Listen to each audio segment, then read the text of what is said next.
Oh yeah. Hallo Tabletoppolinos. Heute zeige ich euch, wie ihr mit Contrastfarben ganz einfache Kartenspiele-Harlequine bemalt. Bis gleich.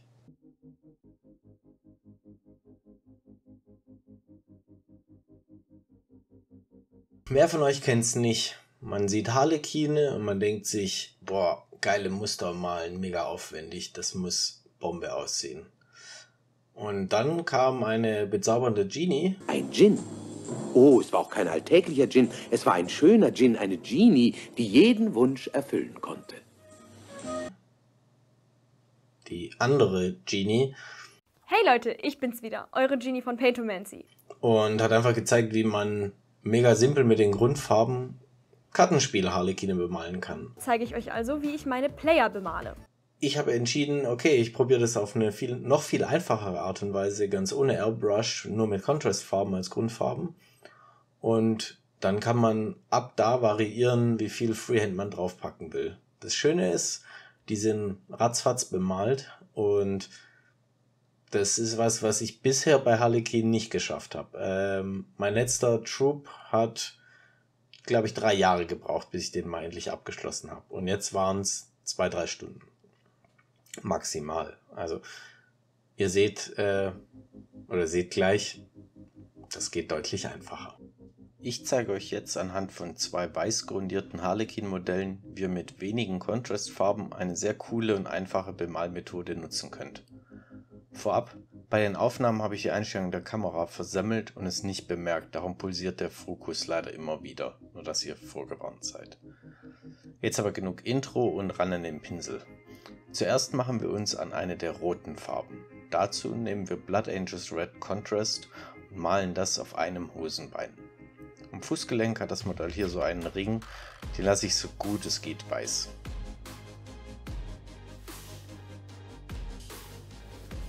Achtet beim Bemalen darauf, dass ihr nicht eure besten Pinsel benutzt. Ein mittelgroßer Pinsel sollte euch genug Farbe aufnehmen lassen, ohne das Modell in Contrast zu ersäufen. Je präziser wir die Farbe hier auftragen, desto weniger müssen wir später korrigieren, also Obacht geben. Als nächstes bemalen wir den Arm, der dem Bein diagonal gegenüber liegt. Hier trägt das Modell eine Harlequin-Peitsche, die wir später wie Wraithbone bemalen wollen. Also versucht hier ganz vorsichtig zu malen, um die Waffe nicht mit anzumalen. Auch bei der Hand solltet ihr aufpassen, weil das Modell eine Art Griff festhält, also auch hier genau schauen, wo sich die Finger und wo die Armatur befinden. Dann bemalen wir noch den kompletten Oberkörper, wobei ich hier alles rot bemalt habe. Als letztes wählen wir noch eines der Bänder und malen das genau wie den Haarschweif in Rot. Mehr ist es nicht.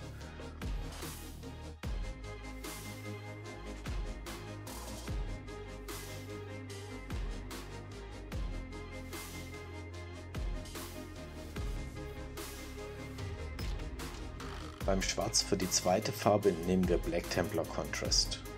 Wenn ich hier Farbe sage, meine ich eigentlich die Karteneigenschaft, die auch als Farbe bezeichnet wird. Aber genug der Verwirrung. Beim zweiten Harlequin fangen wir einfach mit dem Schweif an und wechseln dann zum Bein. Achtet hier auf mögliche Verschlüsse oder was auch immer das ist und lasst diese weiß. Ansonsten ist der Prozess exakt dasselbe wie beim Rot. Das Contrast können wir unverdünnt aus dem Topf auftragen und dann gleichmäßig auf der Fläche verteilen. Dadurch bekommt es einen schönen dunklen Ton, ist aber nicht ganz so erdrückend wie ein normales klassisches Schwarz. Wir bemalen den Stoff des Oberkörpers genauso wie beim Rot. Hier befinden sich am Modell aber auch wieder diese Verschlussklemmen auf der Vorderseite, da sollten wir etwas vorsichtiger sein. Ansonsten einfach wieder gleichmäßig Contrast auftragen und aufpassen, dass keine weißen Punkte frei bleiben. Dann folgt wieder der dem Bein gegenüberliegende Arm, den wir auch mit Black Templar bemalen. Danach suche ich mir eigentlich wieder nur eines der Bänder am Hosenbund aus und bemale das ebenfalls schwarz.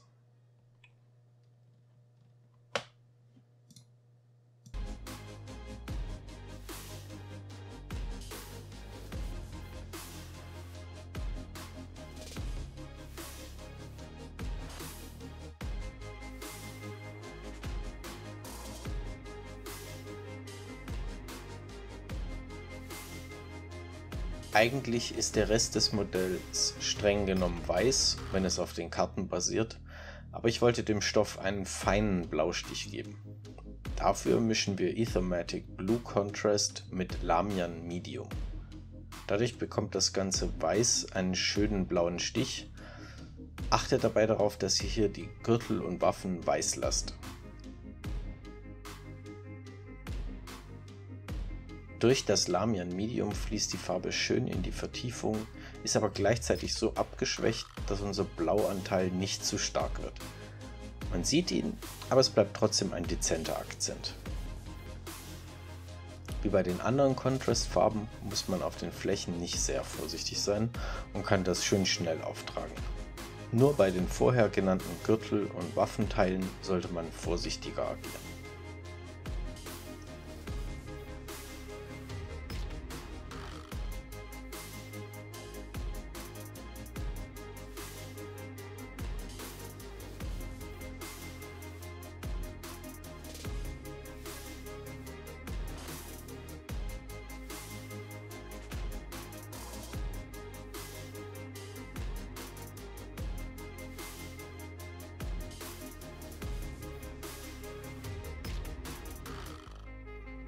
Genau diese Teile bemalen wir jetzt nämlich mit Skeleton Horde, damit es einen schönen Wraithbone-Look bekommt.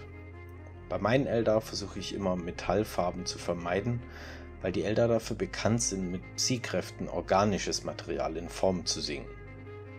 Das Organische kommt mit diesem elfenbeinähnlichen Look sehr gut rüber. Farblich und sprachlich.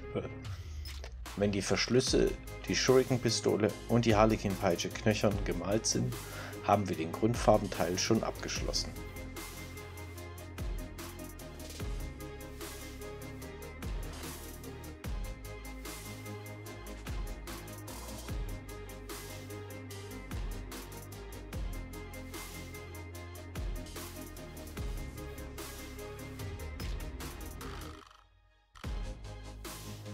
Beim Akzentuieren der Farben gehen wir beim Rot und später beim Schwarz mit 2 Akzentfarben vor. Für das Rot wähle ich im ersten Schritt. Ihr könnt einen für euch passenden Rotton wählen, der allerdings schon relativ kräftig und hell sein sollte. Weil es hier vor allem um Geschwindigkeit beim Malen geht, beschränken wir uns auf Kantenakzente und beim Stoff auf Akzente auf den oberen Stellen von Falten. Dadurch sind wir sehr schnell fertig und bekommen trotzdem einen spannenden, kontrastreichen Look hin.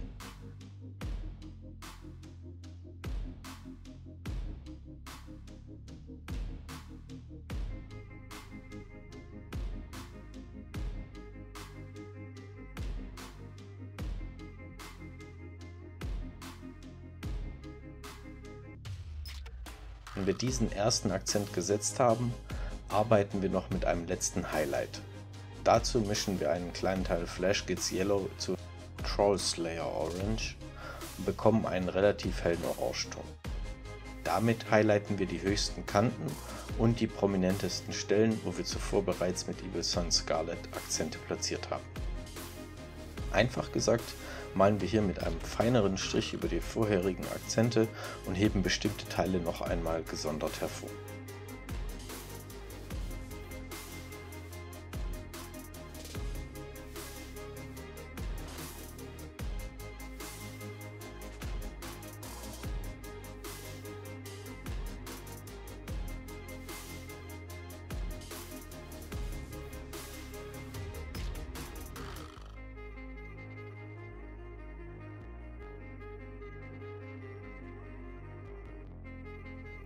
Auf genau dieselbe Art und Weise setzt ihr auch bei der schwarzen Farbe die Akzente.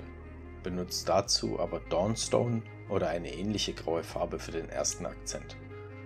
Auch hier setzen wir bei den ganzen Falten an der Hose und den höchsten Stellen, die von der Modellierung vorgegeben sind, unsere Akzente.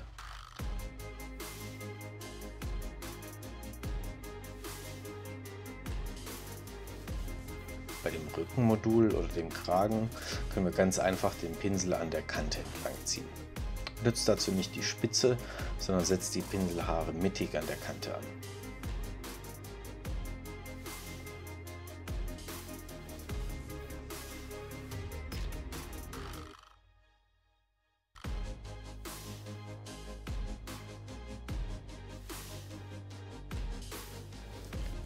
Beim Haarschweif können wir ebenfalls die Modellierung nutzen und mit dem Pinsel seitlich die einzelnen Strähnen entlangfahren.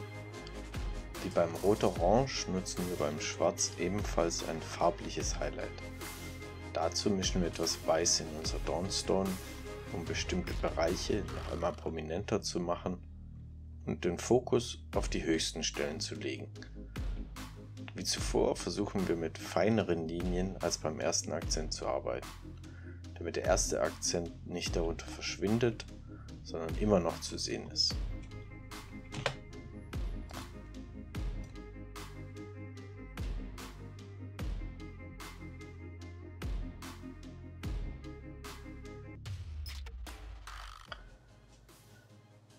Wie ihr ein bisschen gesehen habt beim Film, ich habe die Kameraeinstellungen verkackt. Ja, Gratulation an mich selbst, super. Gleichzeitig aber auch, um das Video kurz zu halten, werde ich nicht zeigen, jetzt wie die Kanten-Highlights bei dem Wraithbone bemalt und beim weißen Stoff, weil das funktioniert genau auf die gleiche Art und Weise wie der rote Stoff und der schwarze Stoff. Der einzige Unterschied ist, dass ihr jeweils nur eine einzige Farbe braucht. Für den weißen Stoff einfach weiß. Und für das Wraithbone habe ich Screaming Skull genommen. Und ja, that's it. Als erstes schauen wir uns das Karo an, für das ich mich hier entschieden habe. Dazu male ich mit Weiß erst zwei feine Linien, die zusammen ein Dach ergeben. Anhand dieser Orientierung setze ich unten zwei weitere Linien an, um das Karo oder den einfachen Diamant hinzubekommen. Die Position der Spitze oben gibt euch ein Gefühl für die Position der unteren Spitze. Diese Karos könnt ihr auch direkt aneinander andocken für aufwendige Musterungen oder an beliebigen Stellen am Modell platzieren. Hier wollte ich es simpel halten, weil der Wert dieses Harlequins erst noch gesteigert werden muss. Für die roten Karos könnt ihr Evil Sunz Scarlet benutzen.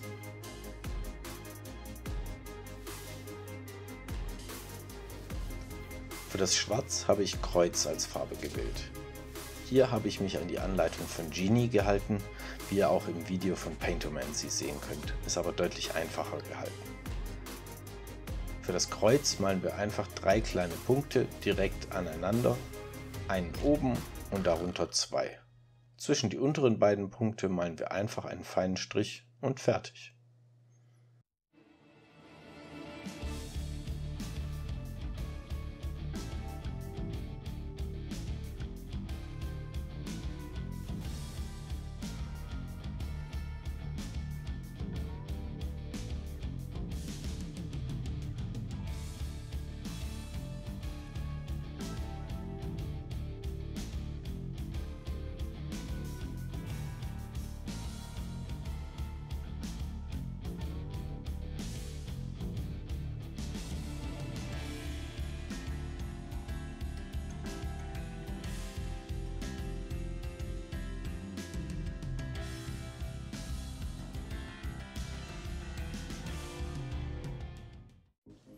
Yes, ihr habt es geschafft, die einfachsten Kartenspiel-Harlekine auf YouTube. Behaupten wir jetzt einfach mal, wer will das widerlegen. Nochmal Riesendank an Paintomancy. Schaut vorbei bei dem Channel, schaut euch die Videos von denen an. Die haben super Bemaltipps, mega coole Farbkombinationen und eben besonders für Genie, dass sie sozusagen die Vorlage dafür geliefert hat, unfreiwillig.